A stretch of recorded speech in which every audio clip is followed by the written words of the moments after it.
வானதி அண்ணனால வந்த விபரீதம் வாங்க அது என்னன்னு விரிவாக பார்க்கலாம். பாண்டியன் எப்போதும் போல வானதி கிட்ட போன்ல பேசிக்கிட்டு இருக்கும்போது வானதி கிட்ட சொல்றாங்க, நாங்க எல்லாரும் குடும்பத்தோட கோவிலுக்கு போயிட்டு வர போறோம்னு சொல்லிட்டு. இதை கேட்ட வானதி, நானும் உன் கூட வரட்டுமான்னு சொல்லி கேக்குறாங்க. அதுக்கு பாண்டியன் சொல்றாங்க, நமக்கு கல்யாணம் ஆகட்டும், நான் உன்னை கூட்டிட்டு போறேன் அப்படின்னு சொல்றாங்க. அதுக்கு வானதியும், சீக்கிரமாவே நமக்கு கல்யாணம் ஆகணும், அடுத்த வருஷம் நம்ம 2 பேரும் சேர்ந்து போகணும்னு சொல்றாங்க. இப்படி 2 பேரும் பேசிக்கிட்டு இருக்கும்போது அங்க வானதி வீட்டுக்குள்ள அவங்க அண்ணன் வந்து அம்மாவை சாப்பாடு போட சொல்றாங்க. இந்த சத்தம் கேட்டதுமே, இரு ஒரு நிமிஷம் அண்ணன் வந்துட்டான்னு சொல்லி பாண்டியனை லைன்லே இருக்க வச்சுட்டு வானதி அவங்க அண்ணனை வெறுப்பேற்றுறதுக்காக பாண்டியன் வீட்டில் எல்லாருமே குலதெய்வம் கோயிலுக்கு போகிறாங்க. என்னையுமே கூப்பிட்டாங்க. நான் தான் இப்போதைக்கு வேண்டான்னு சொல்லியிருக்கேன். அடுத்த வருஷம் நாங்கள் 2 பேரும் கல்யாணம் பண்ணி ஜோடியாக போயிட்டு வருவோம்னு சொல்கிறாங்க. இதை கேட்டு வானதி அண்ணே முறைச்சிட்டு இருக்கிறாங்க. என்ன முறைக்கிற அப்படின்னு சொல்லி ஏதாவது பேசி வம்பலுக்கணுன்னே இருக்கிறாங்க. இதை கவனித்த வானதியோட அம்மா, இதை பாருடி, நீ இப்போ எதுக்காக இதெல்லாம் சொல்கிறேன்னு எங்களுக்கு நல்லாவே தெரியும். போய் உனக்கு வேற வேலை இருந்தா பாரு, உங்கள் அண்ணங்கிட்டே வந்து வம்பளத்துக்கிட்டு இருக்காத அப்படின்னு சொல்லி அனுப்பி வைக்கிறாங்க. வானதியும் உங்ககிட்ட போய் சொன்னேன் பாருங்கன்னு சொல்லி ஒரு மாதிரி கோச்சிட்டு உள்ளே போகிறாங்க. இங்கே வானதியோட அம்மாவுமே இவளுக்கு இதே வேலையாக போச்சுன்னு சொல்கிறாங்க. ஆனால் வானதி விளையாட்டாக தான் இது எல்லாத்தையுமே சொல்லியிருக்காங்க, சும்மா அண்ணங்கிட்ட வம்பழுத்து பார்ப்போன்னு சொல்லிட்டு. ஆனால் வானதியோட அண்ணனோ இதுதான் சந்தர்ப்பம்னு சொல்லி நினைக்கிறாங்க. எப்படியாவது ஐயனார் குடும்பத்தில் உள்ள எல்லாரையுமே பழி வாங்கணும்னு சொல்லி நினைக்கிறாங்க. இப்படி போலீஸ் முன்னாடி ஊர்க்காரங்க முன்னாடி எல்லார்கிட்டையுமே அவமானப்படுற மாதிரி நடக்க வச்சிட்டாங்க. அதனால் இதுதான் அந்த பாண்டியன் சோழனை பழி வாங்குறதுக்கு நல்ல சந்தர்ப்பமாக இருக்கும்னு சொல்லிட்டு மனசுக்குள்ளேயே நினைக்கிறாங்க. மறுநாள் காலையில் இந்த பக்கம் குடும்பத்தோடு எல்லாருமே கோயிலுக்கு கிளம்பி வண்டியில் போய்கிட்டு இருக்காங்க. அப்போ அந்த வண்டியை ரொம்ப நேரமாக ஒரு வண்டி பின்னாடி வருதுங்கிற மாதிரி சோழன் சொல்கிறாங்க. அதை கேட்ட பாண்டியனும், ஆமாம் நானுமே கவனிச்சுட்டு தான் இருக்கேன், அந்த வண்டி வித்தியாசமாக நம்ம பின்னாடியே வருதுன்னு சொல்கிறாங்க. சரி நீ கொஞ்சம் வழி விட்டு பாரு, அந்த வண்டி முன்னாடி போச்சுன்னா சரி, ஆனால் மறுபடியுமே பின்னாடி வந்துச்சுன்னா ஏதோ ஒரு பிரச்சனை இருக்குன்னு தான் அர்த்தம்னு சொல்கிறாங்க. அதே மாதிரியே அவங்க முயற்சி பண்ணுறாங்க. ஆனால் அந்த வண்டி முன்னாடி போகிற மாதிரி இல்லை. ஏன்னா அதில் வானதியோட அண்ணனும் அவங்களோட நண்பர்கள் சில பேரும் இருக்கிறாங்க.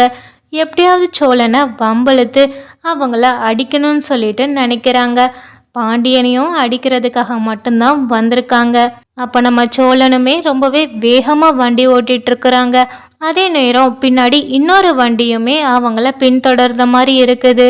இது யாருடா 2 வண்டியில் நம்மளை துரத்துறது, ஒருவேளை சந்தா யாதவை தேடி தான் வந்துட்டாங்களோன்னு சொல்லி யோசிக்கிறாங்க. நேராக கோவிலில் வேகமாக கொண்டு போய் வண்டியை நிப்பாட்டுறாங்க. நிப்பாட்டிட்டு இறங்கி இங்கே தான் வாரானுங்களான்னு பார்ப்போம் அப்படின்னு சொல்லிட்டு காத்துட்ருக்குறாங்க. அதே நேரம் ஒரு வண்டியில இருந்து இறங்குறது யாருன்னு பார்த்தா இந்த வானதியோட அண்ணன் தான்.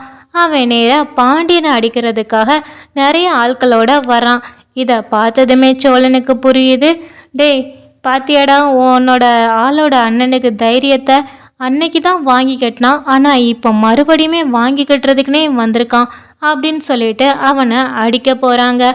அப்போ சேரன் சொல்கிறாங்க, நம்ம வந்தது சாமி கும்பிட, அடிக்கிறதுக்கு கிடையாது, அவன்கிட்ட நான் பேசுகிறேன் அப்படின்னு சொல்லிட்டு பேச போகிறாங்க.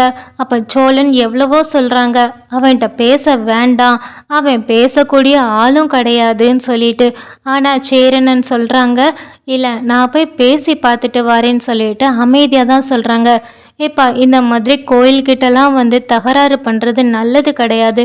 நாங்களே ரொம்ப வருஷம் கழித்து இப்போ தான் எங்கள் குலதெய்வம் கோயிலுக்கு வந்திருக்கோம், அதனால் நீ இந்த மாதிரியெல்லாம் பண்ணுறதை விடு, இல்லைன்னா இப்போ நாங்கள் போலீஸ் ஸ்டேஷன் போகிறத தவிர வேறு வழி கிடையாதுன்னு சொல்கிறாங்க. ஆனால் இவ்வளோ தூரம் அமைதியாக பேசியுமே வானதியோட அன்னை கொஞ்சம் கூட கேட்குற மாதிரி தெரியலை. அவங்க வம்பு பண்ணி நம்ம சேரன் மேலேயே கை வைக்க போகிறாங்க. இதை பார்த்த சோழன் வேகமாக வந்து வானதி அண்ணனை அடித்து இங்கே ஒரு தள்ளுமுள்ளே நடந்துக்கிட்டு இருக்குது. அதே நேரம் இன்னொரு வண்டியும் இவங்கள பின்தொடர்ந்து தான் வந்திருக்கோம். அந்த வண்டியில் உள்ளவங்களும் இறங்கி வந்து சேரனை அடிக்கிறதுக்கு போகிறாங்க. சேரன் மட்டும் இல்லாமல் அங்கே இருக்கிற எல்லாரையுமே அடித்து போட்டு சந்தாயதாவை கூப்பிட்டு போகிறாங்க. அப்போதான் தெரியுது இந்த வண்டியில் வந்தவங்க வேற யாரோ, அதுவும் சந்தாயதாவை தேடி வந்தவங்கன்னு சொல்லிட்டு. இந்த வண்டியில் வானதியோட அண்ணனும் அவங்க ஆட்களும் இப்படி எல்லார் கூடயுமே சண்டை போட முடியாமல் சந்தாயதாவையும் பாதுகாக்க முடியாம எல்லாருமே முழிக்கிறாங்க. சேரணன் பார்க்குறாங்க இது சரிப்பட்டு வர்றதுன்னு சொல்லி வானதியோட அண்ணனை பாண்டியன் கிட்ட ஒப்படைச்சிட்டு அவங்க சந்தாயதாவை காப்பாத்துறதுக்காக போகிறாங்க. சந்தாயதாவை அவங்களோட முறப்பையன் கையை பிடிச்சி இழுத்துட்டு போகிறாங்க. நம்ம சேரணன் வேகமாக ஓடி போய் இந்த மாதிரி பண்ணுறதெல்லாமே தப்பு, அந்த பொண்ணுக்கு கல்யாணம் பிடிக்கலன்னு சொல்கிறாள், விடுங்கன்னு சொல்லி வேகமாக கையை பிடிச்சி இழுக்கிறாங்க. அதுக்கு அவனுமே ஆமாம் இவன் யாரு, இங்கே வந்து ஜோடி சேர்ந்துட்டியா அப்படி இப்படின்னு ரொம்பவே தப்பாக பேசுகிறாங்க. கோயிலில் வச்சு இந்த மாதிரி பேசுகிறது ரொம்பவே தப்புன்னு நம்ம சேரண்ணன் எடுத்து சொல்கிறாங்க. ஆனால் அவன் புரிஞ்சுக்கிடுற மாதிரி இல்லை. அடுத்து சந்தாயதாவை அடிக்கிறதுக்காக கையை ஓங்குறாங்க அவங்க முறப்பையன். இதை பார்த்த சேரனால் கொஞ்சம் கூட பொறுத்துக்க முடியல.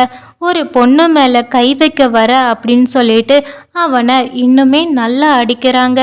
இதை பார்த்த சந்தாயாதா ரொம்பவே பயந்து போய் ஓரமாக நிற்கிறாங்க. நம்ம சேரண்ணன் எல்லாத்தையுமே அடித்து விரட்டிட்டு தம்பிங்களை பார்க்குறாங்க. அப்போ சோழன் பாண்டியன் எல்லாருமே சேர்ந்து வானதியோட அண்ணனையுமே அடித்து விரட்டுறாங்க. இப்படி எல்லாத்தையுமே விரட்டிட்டு நம்ம சேரண்ணன் சந்தாயாதா கிட்ட வந்து நீ பயப்படாதன்னு சொல்கிறாங்க. அப்போ சந்தாயாதா பயத்தில் நம்ம சேரண்ணனை கட்டி பிடிக்கிறாங்க.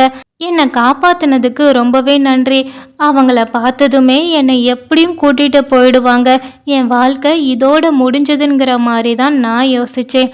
ஆனால் நீங்கள் எல்லாரும் சேர்ந்து தான் என்னை காப்பாற்றிருக்கீங்க, ரொம்பவே நன்றின்னு நம்ம சேரணங்கிட்ட சொல்கிறாங்க. இதை பார்த்த சுற்றி உள்ள நம்ம நிலா, பாண்டியன், சோழன் இவங்க எல்லாருக்குமே ரொம்பவே சந்தோஷமாகுது. ஏன்னா நம்ம சந்தாயதா சேரணனை நல்லா புரிஞ்சு வச்சிருக்க ஒரு பொண்ணு தான். அவங்க நமக்கு அண்ணியா வந்தா இன்னுமே நல்லா இருக்குங்கிற அளவுக்கு யோசிக்கிறாங்க. சேரனுக்குமே இதெல்லாமே ரொம்பவே புதுசாக இருக்குது. ஒரு பொண்ணு தன்னை கட்டி பிடிச்சி என்னை காப்பாற்றினதுக்கு ரொம்பவே நன்றின்னு சொல்கிறாங்க. அதுவும் சந்தாயதா ரொம்பவே அழுகுறாங்க. இதை நம்ம சேரனால் ஏற்றுக்கவே முடியலை. நம்ம சேரனும் அவங்கள தட்டி கொடுத்து ஆறுதல் படுத்துகிறாங்க. எதுவுமே நடக்காது, அதான் அவங்க போயிட்டாங்கல்ல, நாங்கள் எல்லாருமே இருக்கோம், உன்னை ரொம்பவே பத்திரமா பார்த்துக்கிடுவோம், நீ எதுவுமே கவலைப்படாத அப்படின்னு சொல்லிட்டு சமாதானப்படுத்துகிறாங்க. சந்தாயதாவும் இப்போந்தான் மனசார அவங்க சமாதானம் ஆகுறாங்க. அடுத்து நடேசன் சொல்கிறாங்க, குலதெய்வம் கோயிலுக்கு போகிறது அவ்வளோ லேஸ்பட்ட காரியம் கிடையாது. நம்ம குலதெய்வம் கோயிலுக்கு போகணும்னா இந்த மாதிரி 1000 தடைகள் வரதான் செய்யும். ஆனால் அந்த தடைகளாமே நம்ம பொருட்படுத்தாமல் கோயிலுக்கு போய் தான் சேரணும், வாங்கன்னு சொல்லிட்டு சாமி கும்பிட உள்ளே கூட்டிகிட்டு போகிறாங்க. பாண்டியன், சோழன், பல்லவன், சேரன் இவங்க 4 பேருமே அப்பாவுக்கு அறிவை பார்த்தியான்னு சொல்லி நடேசனை கலாய்ச்சிக்கிட்டே கோயிலுக்குள்ளே போகிறாங்க ரொம்பவே சந்தோஷமாக.